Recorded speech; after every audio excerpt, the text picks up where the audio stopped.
Satu, alladzina hum fi salatihim khashi'un. Syarat pertama, kalau ingin mendapatkan surga Firdaus tadi dan kebahagiaannya diturunkan ke bumi, dibawa sampai mati, masuk ke alam kubur lebih bahagia lagi, maka amalan pertama untuk melatih menguatkan iman itu, coba berlatih untuk menunaikan sholat dengan khusyuk. Kalau Anda kerjakan benar sholat ini, maka apa yang Anda dapatkan? Teman-teman ingat betul, saya mau tanya sebentar. Keabadian yang abadi disebut dengan sa'id. Kalau kita ingin turunkan ke dunia percikannya kita dapatkan, usahanya disebut dengan apa? Masih ingat? Aflah itu kalau didapatkan, kata dasarnya apa tadi? Falahun. Lihat baik-baik. Kata Allah dalam Al-Quran tadi, kalau ingin mendapatkan falahun, amalan pertama sholat. Makanya ketika dipanggil sholat, kalimat falah dilekatkan pada panggilan sholat. 5 kali diingatkan. Begitu muadzin kemudian azan memanggil Anda, hayya 'alas shalah. Anda bertanya, ya Allah kenapa kami mesti sholat? Dijawab, hayya 'alal falah. Yuk, pagi yuk. Yang sejati datang sini. Belum dapat sujud, belum dapat ruku, saya berikan. Makanya ketika orang sholatnya benar, dia akan mendapatkan 5 keutamaan. Saat di dunia nih, belum ke akhirat, 5 keutamaan yang tidak diberikan pada orang yang tidak sholat. Atau orang sholat tapi sholatnya nggak khusyuk. Sebab syarat mendapatkannya khusyuk. Alladzina hum fi sholatihim khasyi'un. Bukan alladzina hum fi sholatihim saja, tapi ada kalimat khasyi'un. Artinya yang tidak khusyuk saja nggak akan dapat, apalagi yang nggak sholat. Apa yang 5 ini? Lihat baik-baik. 1, orang yang sholatnya benar, pertama kali sebelum mendapatkan kebahagiaan hakiki dari Allah Subhanahu wa Ta'ala, akan dirubah dulu perilaku hidupnya menjadi perilaku yang lebih baik. Kalau orang itu sholatnya benar, maka sholat itu akan melatih dia untuk berubah, bertransformasi jadi orang baik. Itu ada di Quran surah ke-29 ayat ke-45. Innas sholata tanha anil fahsya'i wal munkar. Sumber keburukan cuma 2, kalau bukan fahsya itu munkar. Maaf, pornografi, porno aksi, LGBT, kata-kata jorok, kotor itu fahsya. Di orang sholat kata Allah, mustahil berkata-kata kotor. Orang sholat tidak akan pernah mencela. Orang sholat tidak punya kata-kata jorok. Jadi kalau ada sekarang orang yang sholat senang mencela orang lain, itu berarti ada masalah dalam sholatnya. Dan dia belum dijamin sebagai ahli surga terbaik. Dan hidupnya nggak bahagia. Nggak bahagia. Aneh nih. Sholat tapi senang celah orang. Aneh. Aneh. Yang paling bahaya adalah menikmati celahannya. Itu yang paling aneh. Anda ngaji. Anda ikut taklim. Taklimnya sesuai Quran, taklimnya petunjuk sunnah. Anda sholat, Anda puasa, tapi Anda masih senang mencela orang lain dan menikmati celahan itu. Kalau nggak mencela, kayaknya nggak komplit kehidupan. Maka ada yang salah dengan ibadah Anda. Ada yang keliru. Karena mustahil taat bertemu dengan maksiat, itu mustahil. Mungkar, keburukan yang diingkari oleh hati, sumbernya nafsu perut dengan akal. Bohong, mencuri, menipu, membunuh, merampok, membegal, mabuk dan sebagainya. Itu namanya mungkar. Orang sholat gak mungkin mengerjakan mungkar. Jadi kalau sholat kita benar, cukuplah Anda sholat, maka Anda akan jadi orang baik. Makanya kata Nabi, Anda punya anak dari kecil ajarin sholat. Sholat kalau naik jadi balik, kerjakan terus. Kasih pelajaran membuat dia mengerti. Kalau masih susah, berikan pelajaran. Ini sering diterjemahkan dengan memukul. Mukul di Arab beda dengan konteks mukul sekarang. Mukul di Arab tuh ngasih pelajaran supaya ngerti. Anda bisa terjemahkan dengan konteks lain. Uang jajannya tahan, yang kesukaannya simpan dulu. Bisa dengan konteks kekinian, tapi poinnya kenapa anak Anda dari kecil ajarin sholat, sampai kenalkan dengan masjid, ajari 3 tahun bawa ke masjid, kenalkan dengan masjid, gak ada masalah lari-lari itu sebelum waktu sholat. Kenalkan dulu. Dulu orang-orang tuh begitu, sebelum waktunya dikenalkan, jalan, begitu lari, biarin dulu. Setelah itu diberi pengertian, nah ini bukan tempat berlari, yang berlari di sana nanti, yang di sini nanti akan ada orang-orang baik semuanya. Terus Anda lihat berbaris, baris rapi. Kalau pengen baik, ikutan baris nanti. Terus nanti ada yang mimpin di depan, namanya imam. Imam itu siapa ya? Tetangga kita bukan yang Pak Imam. Bukan. Bukan. Kalau tetangga kita namanya Imam S. Arifin. Kalau yang ini imam sholat namanya. Imam sholat itu nanti akan pimpin menyembah Allah. Allah siapa ya? Allah itulah yang memberikan ayah rizki. Allah itu yang memberikan ayah rizki sehingga bisa beli tobot buat kakak. Beli robokar poli, ini yang poli, ini yang embers, ini yang heli, ini dulu kakak semuanya tuh, yang kasih Allah. Nanti kalau kakak bagus bisa ikut rapi di sini, Allah akan senang, akan ditambah lagi oleh Allah. Oh begitu ya, datang, begitu caranya. Ini bukannya waktu sholat belum dikenalin, udah dibawanya main-main di masjid.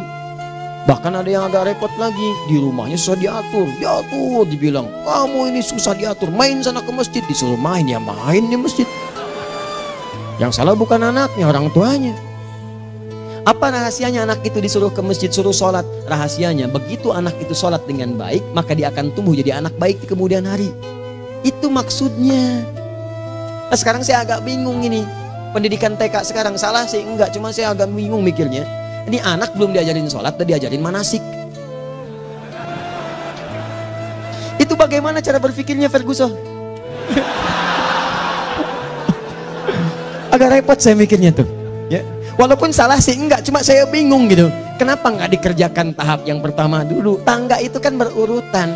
Nggak bisa Anda lompat langsung ke 5. Kan 1, 2 belum terlewati. Jelas ya? Nah, ini gambarannya. Sholat nih. 1 pasti baik. Ini kalau sekarang sholat, lisan belum baik, mata belum baik, sampai ke kaki, berarti ada yang salah sholatnya tuh. Ada yang nggak tepat. Tangan sembarangan, snack orang ngambil. Awas. Tuh sendal orang, mau wudhu nggak ada sendal, pakai sendal orang. Udah bilang belum? Kehujanan pakai payung orang. Udah bilang belum?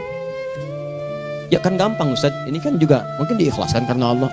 Ya ikhlas, cuman pakainya belum minjam. Bagaimana kalau sedang pegang payung itu keluar, Anda meninggal? Nah, coba mikirin ke situ.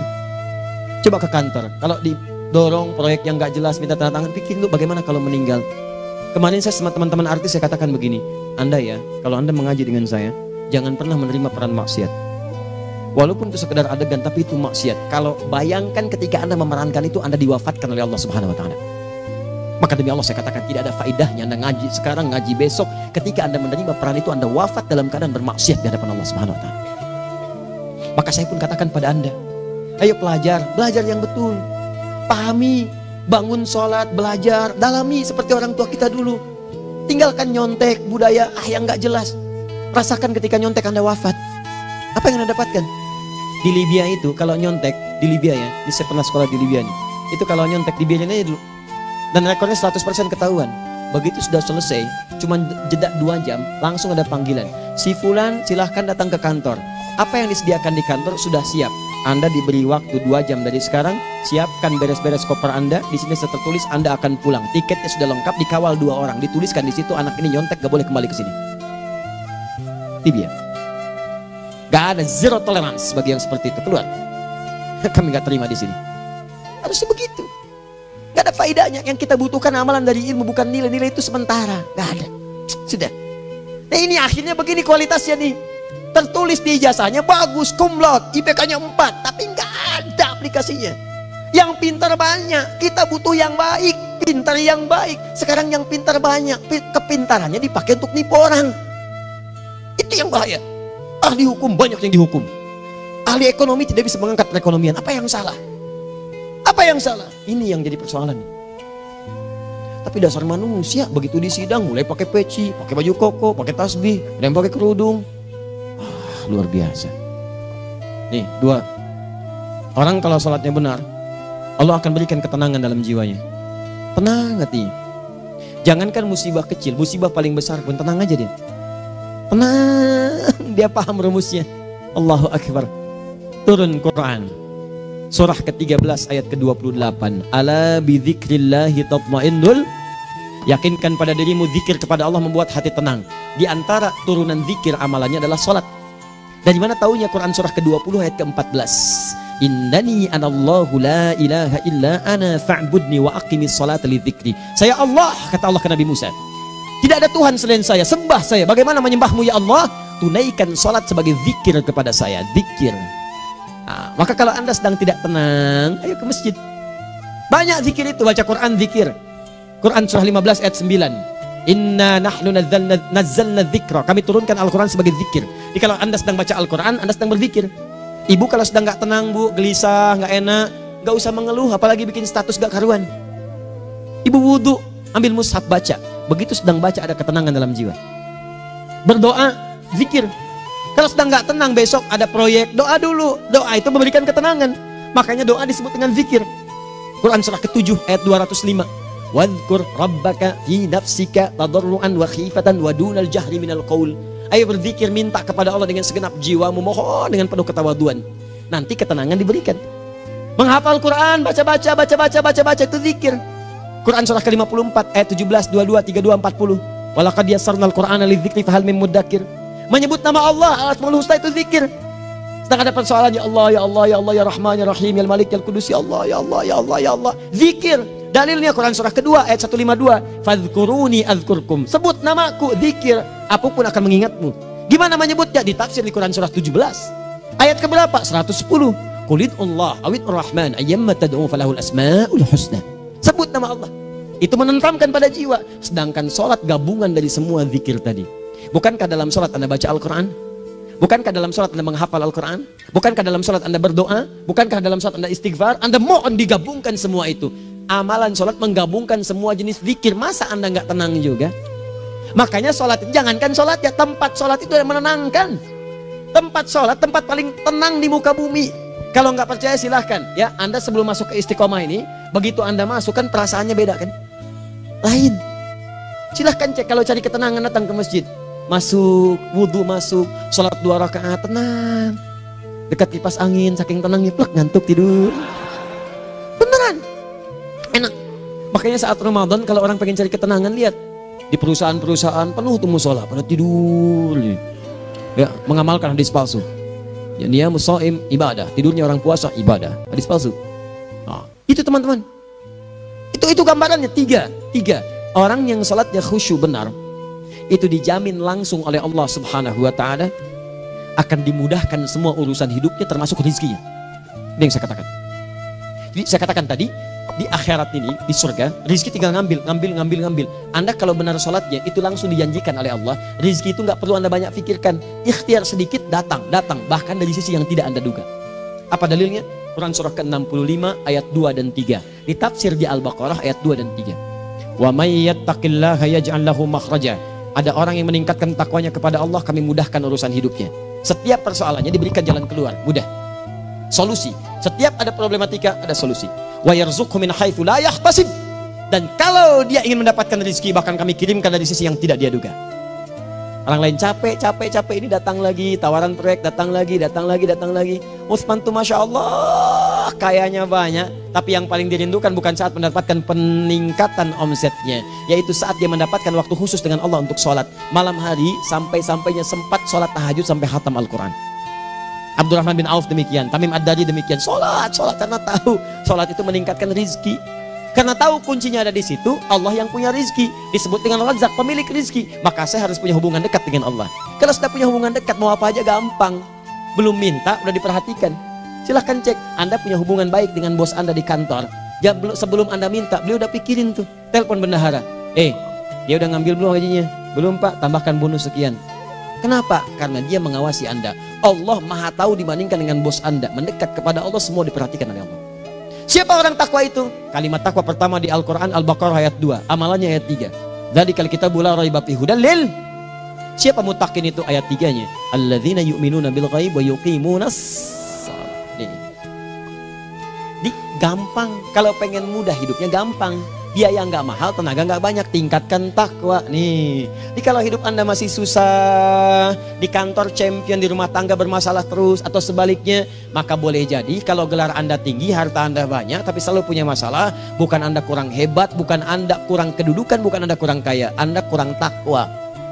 Dan yang paling dahsyat, mungkin sholat Anda belum berkualitas.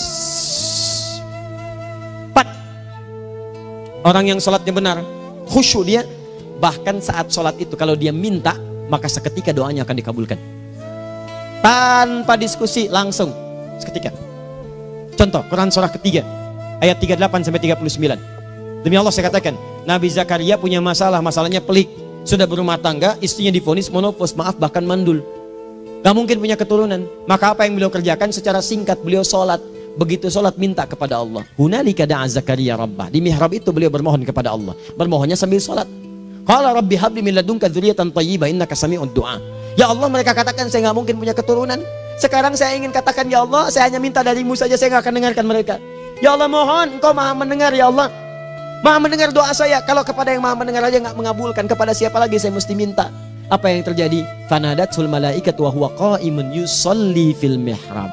turun malaikat mengabarkan, sedangkan beliau masih sholat, belum selesai dalam sholatnya. Sholat khusyuk itu belum selesai sholat aja dikabulkan, doa sudah turun. Sholatnya belum selesai, doa sudah dikabulkan.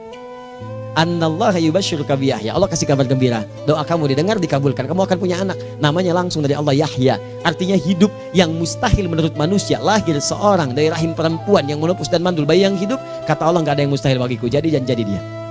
Berita baiknya, Nabi Zakaria sholat dikabulkan. Umat Nabi Muhammad sebelum sholat sudah ditunggu oleh Allah, mau minta apa, aku kabulkan sekarang. Hadisnya qudsi, saya bacakan. Hadatsana qala Rasulullah sallallahu alaihi wasallam, qala Allah azza wa jalla, qasamtu shalah baini wa baina abdi. Kata Allah, saya bagi dua ya, salat antara aku dengan hambaku. Wali abdi ma sa'ala. Kalau hambaku benar salatnya, aku berikan apapun yang dia minta sekarang. Idza qala al-abdu alhamdulillahi rabbil alamin. Bagian pertama, kalau hamba benar nih baca Al-Fatihahnya dari alhamdulillahi rabbil alamin, kalau Allah azza wa jalla dijawab oleh Allah, hamadani abdi, hambaku sedang memujiku. Wa idza qala ar-rahmanir rahim, jika hambaku berkata ar-rahmanir rahim, qala Allah azza wa jalla athna alayya abdi, hambaku sedang menyanjungku. Wa idza qala maliki yaumiddin, qala Allah azza wa jalla majjadani abdi, kalau hambaku mengatakan maliki yaumiddin, kata Allah hambaku sedang mengagungkanku. Perhatikan sekarang. Wa idza qala al-abdu iyyaka na'budu wa iyyaka nasta'in, jika hambaku berkata sekarang, ya Allah, kami sekarang ibadah, sholat menyembahmu, dan kami sekarang sedang punya masalah, kami hanya minta tolong kepadamu ya Rabb. Apa jawabannya? Beda dengan sebelumnya. Kata Allah, hadza baini wa baina abdi, inilah perjanjian antara aku dengan hambaku. Wali abdi, kalau hambaku benar khusyuk sholatnya sampai detik ini, baru sampai Al-Fatihah itu pun belum tuntas, baru sampai Al-Fatihah itu pun belum tuntas. Kalau benar bacaannya betul, sholatnya dari takbir sampai dengan selesainya, sampai ayat itu, iyyaka na'budu wa iyyaka nasta'in, kata Allah, masalah apapun yang dia minta sekarang, aku akan kabulkan. Besok saya kasih rahasia yang di KBP. Ada awal pembuka di awal sebelum Al-Fatihah yang kalau Anda benar bacanya, itu pengantar kepada pengabulan doa di Al-Fatihah. Apa itu? Besok. 5. Yang kelima ini yang paling diharapkan, dan ini penutup dalam kajian kita malam ini. Teman-teman sekalian, perhatikan baik-baik. Jika Anda benar mengerjakannya, maka Allah akan jamin langsung Anda akan mendapatkan kesuksesan dan kebahagiaan di semua aktivitas Anda. Kalau jadi suami, suami yang sukses, rumah tangga yang bahagia. Kalau jadi pegawai, pegawai yang sukses, dan di kantor bahagia. Masih ingat? Kesuksesan yang menghadirkan kebahagiaan, konteksnya dunia disebut dengan falah, dipegang disebut dengan aflah. Dikembalikan lagi ke atas, ke surah ke-23 ayat 1 dan 2. Qad aflahal mu'minun. Apa amalannya?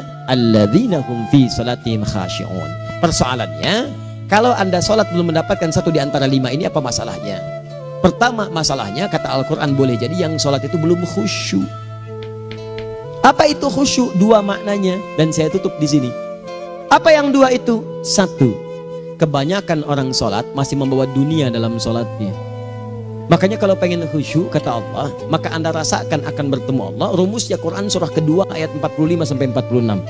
Rasakan secara singkat, mungkin itu sholat terakhir yang Anda akan kerjakan dalam kehidupan. Mungkin di sholat itu Anda wafat.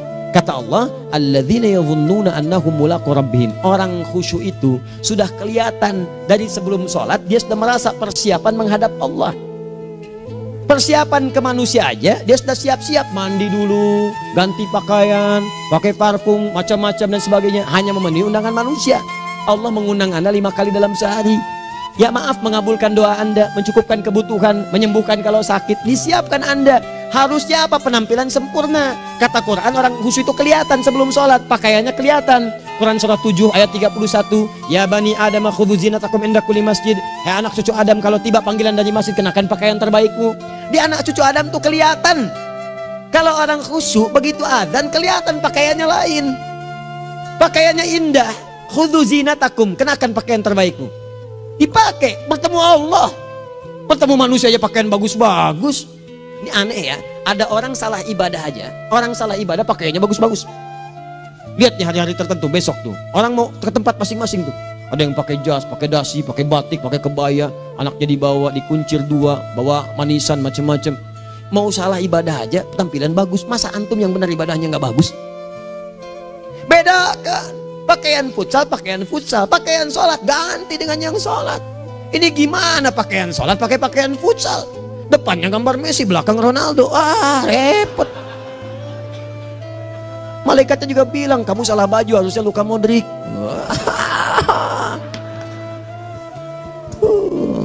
Apalah saya. Ayo mau tanya apa? Mourinho dipecat saya tahu. Lagi nganggur sekarang, ditawarin Benfica dia nggak terima. Sekarang jadi dia komentator di beIN Sport. Nanti sebentar lagi dia akan komentari laga Saudi dengan Qatar dan komentari laga Arsenal dengan yang Sahih. Digantikan oleh Solskjaer. Dia super sub dulu. Ya, super sub. Ya, the baby assassin, ya pembunuh yang berwajah baby face. Masuknya di akhir-akhir. Gol. Sekarang melatih dia 5 kali kemenangan, belum kalah sama sekali. Saya hafal itu. Tapi masih di urutan ke-6. Tapi jaraknya ke yang ke-4 itu tinggal 3 poin lagi. Hafal saya. Liverpool tahu cuma 4 poin sekarang bedanya. Kemarin 7 kalah 2-1 sama Manchester City. Walaupun banyak analisis yang menyebutkan mungkin itu diberikan saja gitu kan. Karena ada yang lain-lain. Hafal kedua Manchester City. Hafal saya. Ayo mau tanya apa lagi? Tottenham Hotspur ke bawahnya. Ada Chelsea, ada Arsenal, baru kemudian Manchester United. Liga Italia, wah udah gak kekejar Juventus. Ya, apa lagi? Dan seterusnya lah. Gak ada ujungnya bahas yang begituan. Jelas ya? Maksud saya, Anda tanya itu saya jawab. Tapi tidak menghilangkan ibadah kita yang lain. Dan apa ruginya? Ya tahajud lah. Apa yang bisa dikerjakan besok, lihat besok. Ya kan tahajud kan bisa besok. Ada orang tahajud jam 10 pagi? Gak ada. Lebih baik Anda kerjakan malam tahajud. Yang tidak bisa dilihat malam, bisa dilihat besok. Cara berpikirnya bagaimana kalau besok meninggal? Gak kesampaian teman-teman sekalian. Gak kesampaian. Nah maka dari itu, Anda kalau mau ada panggilan sholat, siap-siap baju yang bagus. Terus sempurnakan. Anda panggilan orang mandi. Panggilan Allah, buka Quran surah 5 ayat 6. Sempurnakan wudhu. Ya ayyuhalladzina amanu idza qumtum ila sholati faghsilu wujuhakum. Wudhu yang baik. Berpakaian yang rapi. Kenapa? Karena boleh jadi saat dipanggil Anda wafat saat itu. Maka wafat Anda dalam keadaan yang suci, dengan keadaan tobat, dengan pakaian terindah pada saat itu. Yang kedua, maaf, orang-orang kurang khusyuk itu saya tutup. Yang kedua itu karena kebanyakan orang sholat tidak paham, tidak mengerti apa yang dibaca dan dilakukan dalam sholatnya. Jujur pada diri sendiri, jawab pada diri Anda. Sampai sekarang Anda sholat, berapa persen bacaan sholat yang Anda pahami? Jangan-jangan selama ini Anda sholat ribuan kali sujud, ribuan kali ruku. Gak ada yang paham yang dibaca. Sekian persen yang paham, bagaimana sholat Anda bisa khusyuk? Pekerjaan Anda dipahami, urusan akhirat Anda gak dipahami. Di mana cara berpikirnya? Aku yang bagaimana atau engkau yang harus bagaimana? Ya, coba berubah. Nah ini baru satu amalan, belum yang lainnya. Ada 5 amalan lagi yang kalau kita bisa turunkan itu, selain sholat yang khusyuk, maka jaminan tadi akan datang. Baru sholat khusyuk aja 5 datang, apalagi ditambah dengan 5 amalan lainnya lagi. Demi Allah saya katakan, dunia kecil sekali, gak ada nilainya. Akhirat aja enak, nikmat. Saya ketemu Ustaz Arifin beberapa waktu lalu, dan kita doakan semoga Allah berikan kesembuhan, kesehatan. Saya datang, biasa kita adabin berdoa, duduk. Bang istirahat, bang butuh istirahat, umat udah nunggu. Dah gak usah mikir yang lain, karena beliau cerita masjid, cerita zikro, cerita mana. Ya insya Allah, nitipin ini, nitipin itu dan seterusnya. Dan yang paling indah adalah, bang kita saling panggil weekend. Nikmat, gak ada yang senikmat ini. Zikir, Allah, doa. Nah bayangkan sakit tapi masih nikmat gitu. Nikmat. Iya bang, saya paham. Istirahat dulu. Banyakkan nanti orang jengkuk. Saya pamit dulu ya, supaya bisa istirahat, supaya tenang. Lama kita pegangan tangan, ngobrol, saling mendoakan. Itu nikmat. Dan cara berpikirnya kalau sudah pakai iman, semua nikmat. Ada uang nikmat, gak ada uang nikmat, sakit nikmat. Karena cara berpikirnya lain. Nanti kita bertemu lagi, saya terangkan pada Anda. Dan saya contohkan satu kisah. Bahkan ketika ada orang yang diuji Allah dengan ujian yang sangat luar biasa, yang menurut sementara orang itu ujian sangat luar biasa menggetarkan jiwanya dan susah untuk bertahan, tapi orang ini nikmat saja menjalaninya. Nikmat. Ada yang di rumah tangga, ada yang di macam-macam. Contohnya banyak. Satu contoh saya berikan di malam ini. Sekali suami istri, wah luar biasa. Istrinya itu cerewetnya Pak, bukan cuma cerewet, ngeselin bagi suaminya. Maaf Bu ya, bukan ibu maksudnya. Jadi semua yang dikerjakan suami salah. Pengen mangga, ayah kalau kita sekarang dibeli mangga. Kenapa mangga yang ini? Saya pengennya mangga yang lain. Belikan mangga. Kenapa beli mangga aja? Jeruknya mana? Jeruk. Semua. Pokoknya semua yang kerjakan suami salah. Tapi suami tidak pernah mengeluh. Ini kerjakan, itu kerjakan. Satu kali, perhatikan cara memandangnya. Ketika iman sudah masuk ke dalam jiwa. Kata temannya, akhi, istri kamu ini begini, nyusahin kamu. Kenapa kamu gak cari yang lain? Kan gampang ada syariat. Udah pisahin aja cari yang lain. Kamu tenang ibadah. Apa jawabannya? Hey, Allah sudah turunkan surga ke saya lewat dia. Kenapa kamu meminta saya untuk menjauhinya dan meninggalkan surga saya? Ini cara melihat dia. Bukankah ketika ada berbagai keluhan saya sabar? Bukankah sabar mendekatkan saya ke surga? Allah kirimkan tipikal istri seperti ini supaya mendekatkan saya ke surga. Dengan itu kan saya banyak pahala. Saya sabar, pahala banyak. Sudah Allah berikan pahala kepada saya. Kamu malah nyuruh saya untuk berpisah dengan pahala itu. Perhatikan cara berpikirnya. Indah. Kalau rumah tangga seperti ini semuanya enak gitu. Suaminya biasa-biasa, istrinya cantik, luar biasa. Begitu berdandan kelihatan kata suaminya, Masya Allah, wajahnya tak berpaling, mata tak berkedip. Kata istrinya, ya zauji madhabik, sayang kamu kenapa? Wallahi syakiran lillah bihadari, demi Allah aku bersyukur mendapatkan istri secantik kamu. Kata istrinya, nahnu fil jannah zauji, kita berdua di surga. Kata suaminya, kok bisa begitu jawabanmu? Iya, kamu bersyukur dengan keadaanku, aku bersabar dengan keadaanmu. Catat. Bukankah orang syukur dan sabar di surga? Tuh lihat canda-canda orang-orang soleh itu begitu. Nikmat ketawa walaupun nyelekit di hati. Cuman bawaannya enak gitu. Nah, nanti itu ada tuh, nanti saya turunin tuh. Yang di rumah tangga, yang ini, yang itu nanti. Kapan? Pertemuan berikutnya. Ya, jadi kita cukupkan dulu di malam ini apa yang kita pelajari supaya nanti nggak terlampau banyak kita dapat materi. Cuma sayang sedikit mengamalkan. Saya sudah tuangkan di sini. Banyak saya tuliskan termasuk di keluarga, di macam-macam. Ini saya tulis tapi silahkan Anda baca. Kalau ada manfaat silahkan dapatkan. Kalau ada yang kurang silahkan sampaikan untuk dikoreksi. Semoga Allah muliakan kita semua insya Allah. Sekali lagi, perbaiki hidup. Jangan banyak mainnya. Dan sudah, jangan banyak membuang dengan yang sia-sia apapun yang dihadapi. Sekali lagi, tolong jaga kondusivitas, bantu negara kita, ketertiban, keamanan.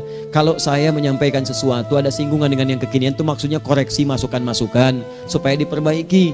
Tapi tetap dalam urusan pemilihan kita punya pilihan masing-masing yang tidak boleh dipaksakan.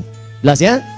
Baik, jadi ya saya sampaikan sekali lagi. Pertama, pilih mana? Anda dipaksa harus ikut, atau yang kedua, kita bebas memilih sesuai. Dah. Sudah ya. Jadi kita akhiri. Subhanakallahumma bihamdika asyhadu an la ilaha illa anta astaghfiruka wa atubu ilaik. Wa akhiru da'wan alhamdulillahirabbil alamin. Berjumpa besok sesi terakhir fikih ikhtilaf di Masjid Ar-Rahman Kota Baru Parahyangan. Assalamualaikum warahmatullahi wabarakatuh.